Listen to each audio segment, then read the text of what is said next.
Hello viewers, সবাই কেমন আছেন? আশা করি ভালো আছেন।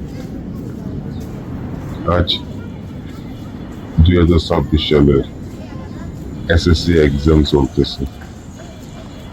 বাচ্চারা তাদের জীবনের প্রথম এক্সাম দিতেছে, যেটা বোর্ডে উল্লেখ থাকবে। এটা 7 নম্বর সেক্টরের একটি পার্ক। ভালোই, পরিষ্কার পরিচ্ছন্ন, সুন্দর। এখানে যারা পরীক্ষা দিতেছে তাদের অভিভাবকরা রেস্ট নিচ্ছে,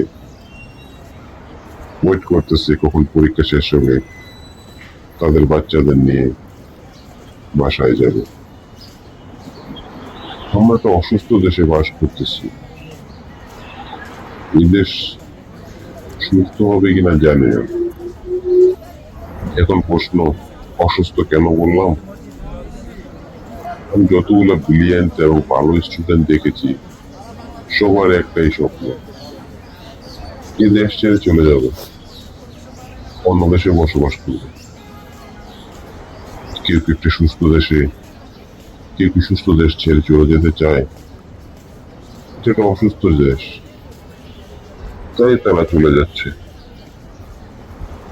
এটা আমাদের দেশ অসুস্থ হওয়ার মেন কারণ আমাদের রাজনীতি ব্যক্তিরা, রাজনৈতিক সিস্টেম।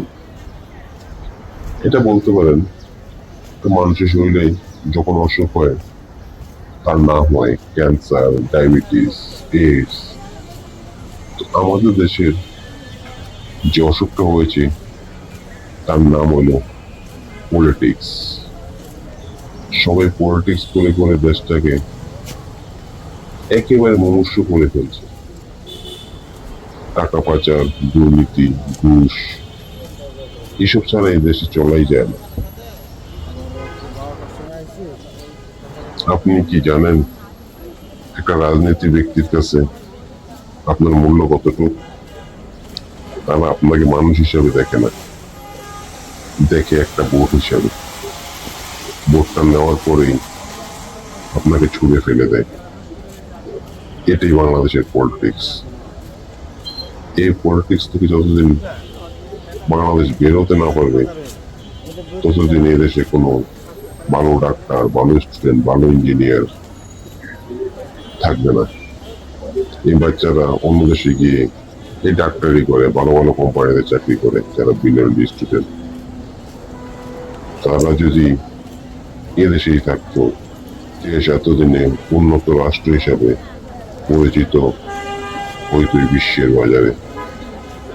যাই হোক, মন্ত্রী মিনিস্টারের ছেলে মেয়েরা কিন্তু বিদেশি পড়ালেখা করে এবং বিদেশের সিটিজেনশিপ ওরা নিয়ে নেয়, উন্নত জীবনযাপন করে।